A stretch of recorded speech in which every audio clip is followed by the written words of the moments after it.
this is Brianette with HowRadiologyWorks.com. Today I'm going to be talking about radiation carcinogenesis. So namely, the concept that radiation can cause a higher rate of cancer than in a background population. And if you're new here to this channel at How Radiology Works, what we do is we have bite-sized concepts about radiology. And so if you're interested in that, click below to hit subscribe, and then click on the little bell icon if you want to get notified when we release new content. So, as is often is the case, the trailblazers, or the first people that are working in a given industry, often pay the highest price. And unfortunately, that was the case in radiation technology. Namely, for instance, Marie Curie, who is one of the first people who learned a lot of the early information about radiation, and she actually has 2 Nobel Prizes, and she is believed to have died from leukemia because of the high radiation doses that she had during this research.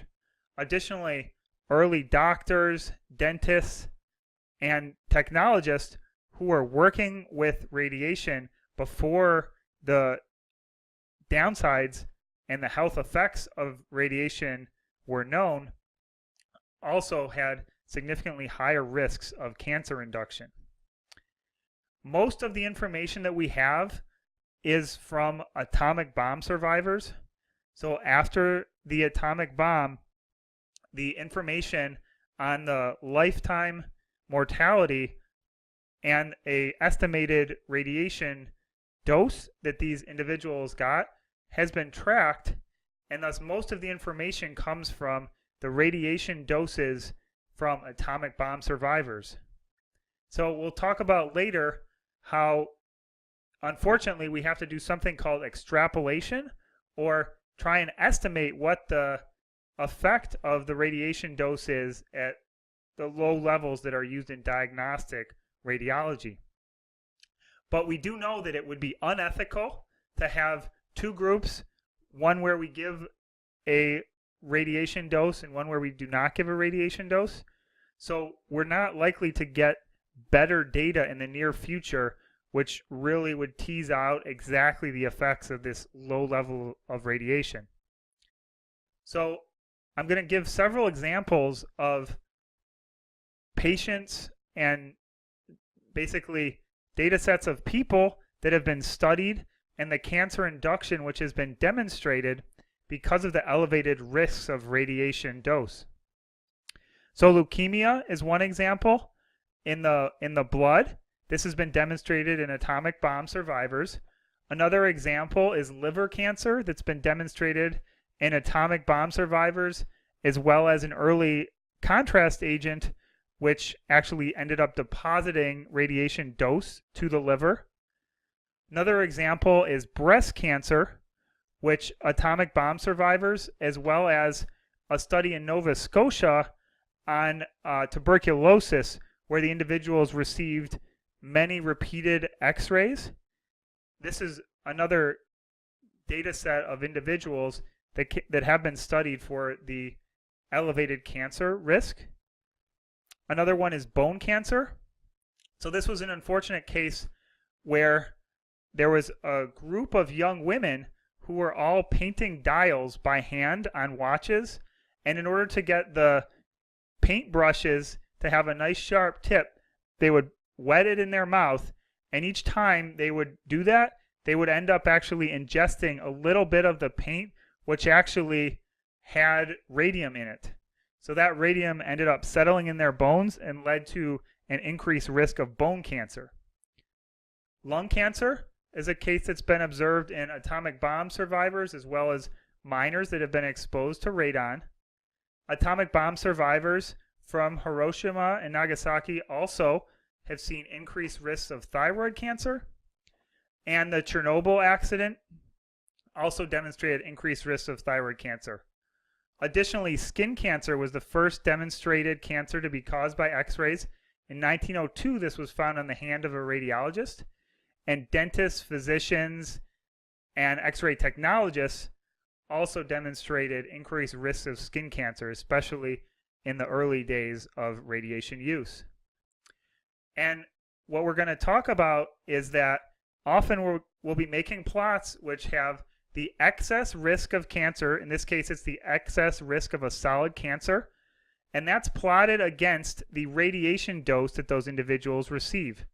So this is from the Beer 7 data set, report rather.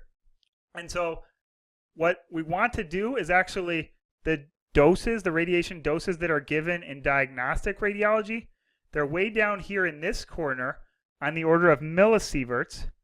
And so we don't have actual good data in this area. So we have to do something called extrapolation to estimate the risk that we're going to have cancer induction due to these diagnostic procedures.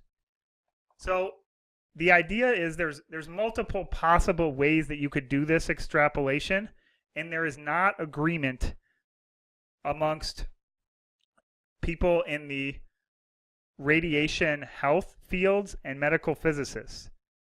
So the most simple technique is to draw that straight line that we saw through the data. If we draw that straight line through the data and then we keep drawing that straight line down all the way to the origin where there's 0 radiation dose, that's this line here. That line is called linear extrapolation, and in this case we also say there's no threshold. So there's no threshold below which the effects change. Even at a very low level, we assume the effects are the same. The other possible options would be that at low levels the radiation damage is actually worse.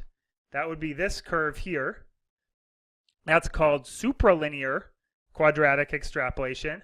There's also quadratic extrapolation shown here, where you assume that the effects at very low levels actually are not as bad for radiation. And then the final is called hormesis, the final option for the extrapolation, where some hormesis effects have been demonstrated in single cell experiments. And in that case, you draw the line, and what actually happens is at very low levels, there's actually a positive effect of the radiation dose assumed. So there's several of these options, all of which have some people that believe that that is the best option. But in general, what we do in the field right now is we use this simplest approach of draw the straight line through the data and use a linear extrapolation. And doing so, we can see that in a working population, if there's a relatively high radiation dose, it's about an 8% increase in cancer induction compared with the background normal population. And then if it's a relatively lower radiation dose, it's about a 4% increase. Again, this is per sievert. So if we're talking about millisieverts, we have to use a much smaller multiplier. So if we're talking about a radiation dose which is 1/100th of this dose, then the risk of increased cancer, assuming this linear model, would also be 1/100th of this risk. So for the whole population, it's assumed a 10% increase in cancer per sievert for relatively high dose and a 5% increase in cancer per sievert for relatively low dose. So again, just to summarize what we talked about, we know that at high levels of radiation that there is an increase in cancer caused by radiation, and at low levels of radiation, what's typically done right now is to do a linear extrapolation and assume that the data that we have, primarily from atomic bomb survivors, is also applicable to low levels of radiation. So again, this has been Brian Nett with HowRadiologyWorks.com. Thanks again for tuning in to How Radiology Works. Leave a comment below and let me know what your favorite part about radiation biology is. Is it the alphabet soup, RBE, LET, OER, or do you like deterministic versus stochastic, or what specifically is your most the part you find most interesting about radiation biology. So yeah, write that below, and then also going over to How Radiology Works /radbio to get your cheat sheet, and that has a condensed form of all this material. So if you want a study guide for just a one resource in one place, have a PDF, or just to have in general, go on over to howradiologyworks.com /radbio. Thanks again.